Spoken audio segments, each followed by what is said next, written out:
तो नमस्कार दोस्तों, स्वागत आप सभी का हिंदी साहित्य की इस क्लास में। देखिए, इस क्लास में हम कुछ प्रमुख रचनाएं और उनके रचनाकारों के बारे में जानेंगे। ये हिंदी साहित्य का एक ऐसा प्रमुख टॉपिक है जहाँ पर बहुत से विद्यार्थियों को, कैंडिडेट को, बच्चों को परेशानियाँ होती हैं, रचना वगैरह याद नहीं होती हैं। तो देखिए, इनकी कोई शॉर्ट ट्रिक नहीं है। अगर आप शॉर्ट ट्रिक के चक्कर में पढ़ोगे तो मुझे नहीं लगता कि आप अच्छे से याद कर पाओगे इन्हें। इनका आप जितनी बार रिवीजन करोगे, जितनी बार प्रैक्टिस करोगे क्वेश्चन फॉर्मेट में, तभी आप इन पर अच्छे से कमेंट कर सकते हो। ठीक है, तो आइए आज की इस क्लास में आपको कुछ महत्वपूर्ण प्रमुख रचनाएं कराऊंगा जो आपके यूपी पुलिस कांस्टेबल एग्जाम को टारगेट करेंगी, है ना। देखिए, पहली रचना है रेवंत गिरी। कौन सी है? रेवंत गिरी। और रेवंत गिरी के अगर आपसे रचनाकार पूछे जाएं तो आपका आंसर होगा विजय सेन। इसके रचनाकार का नाम क्या है? विजय सेन। ठीक है, क्या है? विजय सेन। ओके। अगली का रचना है दोहा कोश, और दोहा कोश के रचनाकार हैं सरहपाजी। ठीक है, सरहपाजी। ओके। नेक्स्ट है आपकी कीर्तिलता और पदावली। कीर्तिलता और पदावली, इन दोनों प्रमुख रचनाओं की जो रचनाकार थे उनका नाम था विद्यापति। विद्यापति जी की ये दोनों रचना है, कीर्तिलता और पदावली। ठीक है, नेक्स्ट रचना है श्रावकाचार। इस श्रावकाचार की अगर आपसे रचनाकार पूछे, ठीक है, तो आपका आंसर होगा देवसेन। ठीक है। अगली रचना है अंगवधू और हृदयवाणी। अंगवधू और हृदयवाणी, ये दोनों प्रमुख रचनाएं किसकी हैं? तो आपका आंसर होगा दादू दयाल जी की। दादू दयाल जी की। ओके। अगली प्रमुख रचना है ज्ञानबोध। ज्ञानबोध, इस ज्ञानबोध के, ठीक है, इस ज्ञानबोध के रचनाकार हैं आपके मलूकदास जी। मलूकदास जी। ठीक है। अगली प्रमुख रचना है मृगावती और ज्ञानदीप। देखिए, अगर आपसे पूछा जाए कि मृगावती के लेखक कौन है या रचनाकार कौन है, तो आपका आंसर होगा शेख कुतुबन।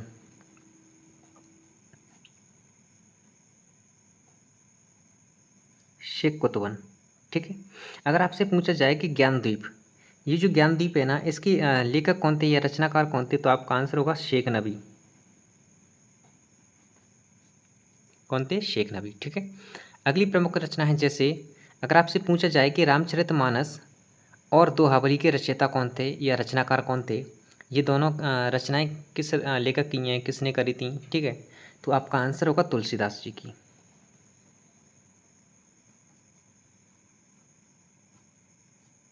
तुलसीदास। ओके। नेक्स्ट प्रमुख रचना है भक्तमाल। भक्तमाल के कवि थे नावादास जी। ठीक है, नावादास जी। देखिए, मैं आपको जितनी भी प्रमुख रचना करा रहा हूँ ना, आप इतनी करते जाना, मेरा यकीन मान लो, आपका ये जो प्रमुख रचना, ये हिंदी साहित्य से संबंधित कोई भी प्रश्न प्रॉब्लम नहीं आने दूंगा मैं। चाहे वो रचनाओं से संबंधित कोई भी प्रश्न हो, ठीक है, और रचनाओं की विधाओं से संबंधित हो, जैसे नाटक से, उपन्यास से, कहानी से, निबंध से, इनसे अगर किसी भी टाइप से आपसे प्रश्न पूछ लिया जाए, आपका एक भी प्रश्न आपसे नहीं बचेगा। ठीक है, अगर आपने कंटिन्यूस यहाँ पर ये हिंदी साहित्य कंप्लीट कर लिया तो। ठीक है। अगली प्रमुख रचना है जैसे भरत मिलाप। भरत मिलाप। ठीक है। देखिए, भक्तमाल तो होगी नावादास जी की। अगर आपसे पूछा जाए कि भरत मिलाप के रचयिता कौन थे या इसके रचनाकार कौन थे, तो आपका आंसर होगा, भरत मिलाप के रचनाकार हैं आपके ईश्वरदास।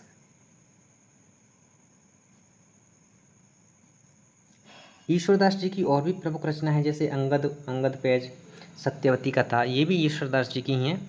अगली रचना है रसिक प्रिय। रसिक प्रिय के अगर आपसे रचनाकार पूछे जाएं, तो आपका आंसर होगा केशवदास जी।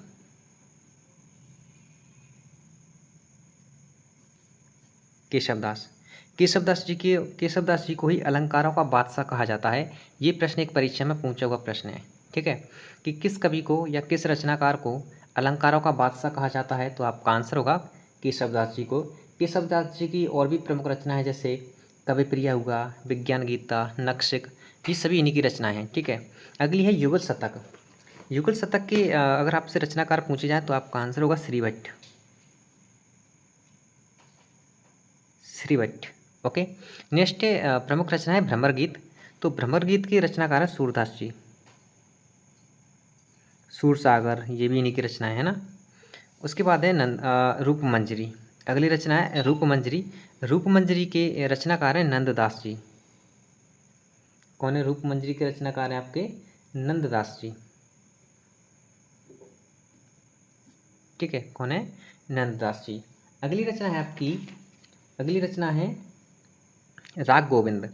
राग गोविंद की रचनाकार हैं जो, उनका नाम है मीराबाई जी। मीराबाई।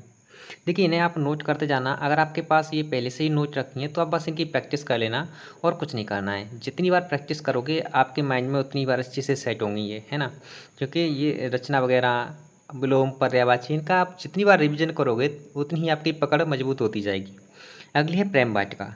तो प्रेम वाटिका की प्रमुख रचनाकार हैं आपके रसखान जी। रसखान। ठीक है। नेक्स्ट है पुचकल पद। पुचकल पद के रचनाकार हैं आपके कुंभन दास।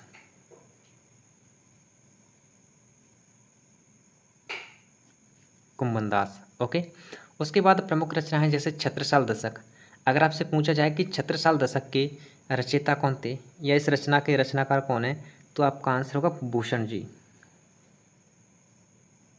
भूषण जी को ही वीर रस के कवि कहा जाता है। किस रस के? वीर रस के कवि हैं ये भूषण जी। ठीक है। उसके बाद है काव्य निर्णय। अगर आपसे पूछा जाए कि काव्य निर्णय के रचनाकार कौन है, तो आपका आंसर होगा भिखारी दास।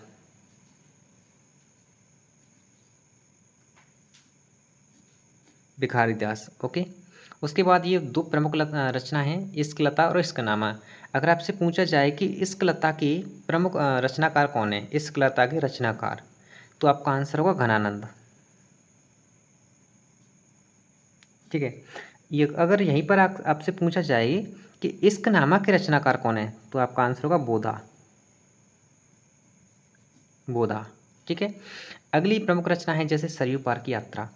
सरयू पार की यात्रा है आपकी भारतेंदु हरिश्चंद्र जी की। ये इनका यात्रा वृत्तांत है भारतेंदु जी का। भारतेंदु हरिश्चंद्र जी या भारतेंदु जी। ठीक है। उसके बाद एक प्रसिद्ध पत्रिका है आनंद कादम्बिनी। आनंद कादम्बिनी पत्रिका के रचनाकार कौन है, तो आपका आंसर होगा बद्री नारायण।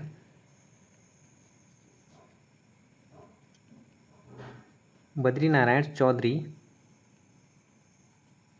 ये किस नाम से रचना करते थे? प्रेमघन नाम से प्रसिद्ध है ये, प्रेमघन। ठीक है, इस नाम से ये प्रसिद्ध है। उसके बाद प्रमुख रचना है देवयानी। देवयानी के रचनाकार है ठाकुर जगमोहन सिंह। ठाकुर जगमोहन सिंह। ठीक है। देखिए अगर आप हिंदी को एक सीक्वेंस में कंप्लीट करना चाहते हैं छोटी छोटी क्लासेस के माध्यम से कम समय में, तो आप हमारे साथ बेशक जुड़ सकते हैं। ठीक है। आप क्लास को देखना, आप क्लास को देखोगे तो आपको पता चल जाएगा कि मैं आपको किस लेवल की हिंदी करा रहा हूँ, है ना। मैंने स्टैटिक जी की और यूपी जी की भी बहुत ही शानदार तरीके से करा दी है। ठीक है। नेक्स्ट रचना है काव्य मंजूषा। काव्य मंजूषा के रचनाकार है महावीर प्रसाद द्विवेदी। महावीर प्रसाद द्विवेदी जी, जिनकी एक प्रमुख सरस्वती पत्रिका का संपादन किया था इन्होंने, सरस्वती पत्रिका का। देखिए एक प्रमुख रचना है पारिजात। ये एक प्रबंध काव्य है। पारिजात जो रचना है ना, ये एक प्रबंध काव्य है। और ये रचना किसकी है, तो आपका आंसर होगा हरिऔध जी की।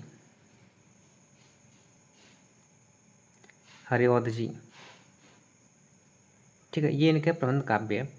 और एक उपन्यास है पारिजात, जिसके लिए नासरा शर्मा को एक अवार्ड से सम्मानित किया गया है। ठीक है। तो आज की क्लास में ये रही कुछ प्रमुख रचनाएं हिंदी साहित्य की। और नेक्स्ट क्लास में भी हम कुछ अन्य प्रमुख रचनाओं के बारे में जानेंगे जो यूपी पुलिस कांस्टेबल एग्जाम के लिए मोस्ट इंपॉर्टेंट रहेंगी। ठीक है। तो चलिए मिलते हैं नेक्स्ट क्लास में। धन्यवाद।